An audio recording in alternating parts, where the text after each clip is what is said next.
got the IOT Weather Station, where we have the sensors DHT 11. So here we have 2 switch and 6 LED, 1 on off button. So I will open here. As you can see, when I open, so to open this you need to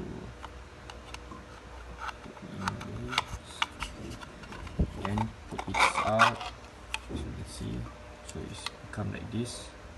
So it's portable, where you can disconnect all this device, and this is bottom circuit. And we are using the Arduino Nano and the not MCU, which it has the ESP module in here. To close it back, what you need to do is you need to pull this one first, then press it here, pull it, touch it, okay, then you can close. Simple.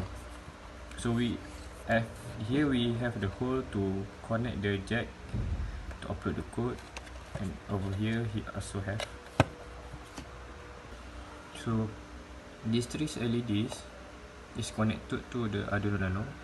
This 3 LED is connected to the rod MCU, which from here we got 3 LEDs: red, green, blue, white, yellow, blue. For the red one and the green one is to know if the DHT reading is DHT is working or not. If it's working, the LED green will blink each time he get the data from the DHT, which the cycle is one data in 2 seconds. My bad. One data in 2 seconds. And for the red one is to know if the DHT is not working, so it will blink when the DHT is not working. Okay, right now for the LED blue one will blink when it's transmitting the data or the reading of the DHT to the node MCU. So it will blink each time it send the data to the node MCU. To switch, which if we off the switch, so this is the off condition. When this in off condition, the data from the Arduino Nano to the MCU will not get the data because of this switch in off condition. But if I on these two in on condition, this is the on condition, it will receive the data of the DHT reading at the MCU. So when you on, this LED will blink each time it get the data from the Arduino Nano. So these 2 LEDs is to, this one, the white one, is to know each time it send the data to the ThinkSpeed, and this one to know each time it get the data from the Telegram.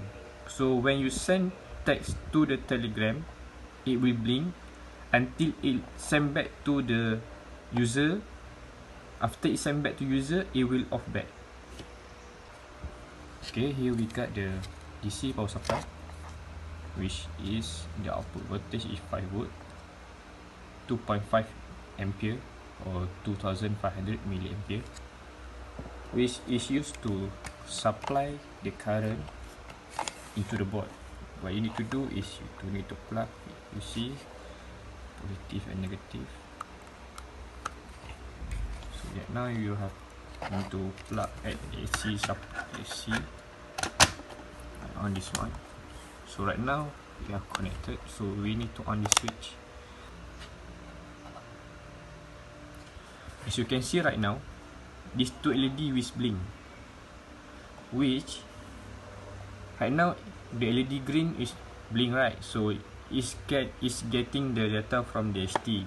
So the blue one also blink because it's transmitting the data to the MCU. Right now I on the switch, but still it's not getting the data. So The blue one is not blink because it's not getting the data. Because right now we have the NoMCU must connect to Wi-Fi. If it's not connected to Wi-Fi, the system will not work. Okay, right now I want to on my hotspot.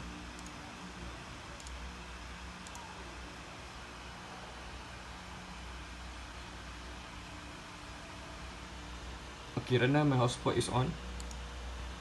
You can see the NoMCU is connected to my hotspot. So his is IP address, physical IP address, and the device name. See,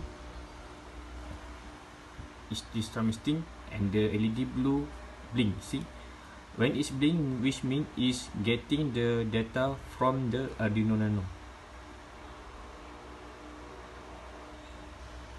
So right now when this white LED blink, which means it's transferring the data into the ThinkSpeed.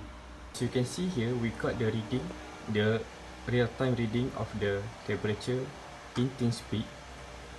So right now you can see the temperature 34, air humidity 54, Fahrenheit in Fahrenheit reading 91, heat index 57.9, Fahrenheit index. So they can see the time right now 4:50, so 6:45. I want to show you I am using the telegram to know the reading of the sensors. So I send status. So it will be feedback like this one. So right now it's giving you the data. So here heat index, Fahrenheit index, air temperature, air humidity, and infrared reading. So right now we have telegram. When this yellow LED blink, which means it's getting the data from the telegram, it will blink until it send back to the telegram. So it will off after it send back. So that's all.